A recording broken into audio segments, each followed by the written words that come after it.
24 घंटे की वह शहजादी थी। हर घंटे उसका रूप बदलता रहता था। उसके रूप बड़े ही विकराल होते थे, जिसे जो भी इंसान देख लेता था उसकी मृत्यु कुछ ही सेकंड के भीतर हो जाती थी। रात के अंधेरे में अचानक ही सामने वह आ जाती थी। अमावस की काली रात में वह स्त्री की वेशभूषा में बीभत्स तरीके से अपना शिकार करती थी। गिद्ध बनकर इंसानों को इस शरीर को टुकड़े टुकड़े करके अपना निवाला बना जाती थी।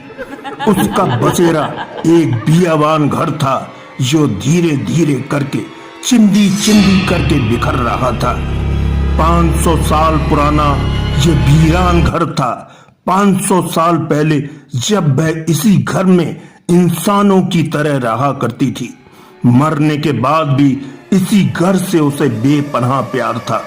इसी घर की यादें 500 बरस के बाद भी उसे खींच कर ले आई थीं। घर के कोने कोने में उसकी आत्मा भटकती रहती थी। जब उसका मन ज्यादा बेचैन हो उठता था, मन को बहलाने के लिए स्त्री की वेशभूषा में जंगल की तरफ निकल पड़ती थी, जहां उसे बेचैनी दूर करने की मंजिल मिलती थी। 500 बरस पहले जिस झूले पर झूलती थी, आज भी वही झूला बाहें फैलाए उसे बैठने की दावत देता रहता था।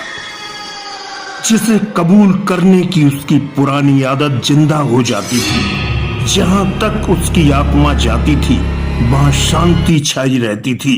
बस उल्लुओं एवं चमगादड़ों का तिलस्मी शोर सुनाई देता था। जिस वीरान कोठी में उसकी आत्मा रहती थी, कभी उड़कर वह कमरे की छत से चिपक जाती थी, तो कभी रजाई से निकलकर डरावना रूप बनाकर ऊपर को उठने लगती थी। पूरे बिल्डिंग में कोहराम मचा देती थी। उसका शरीर न होते हुए भी एक स्थूल शरीर था। रूप बदलना उसका स्वभाव बन गया था। काली माया उसे चारों तरफ से सुरक्षा घेरे में घेरी रहती थी। कोई तांत्रिक उस तक नहीं पहुंच पाता था।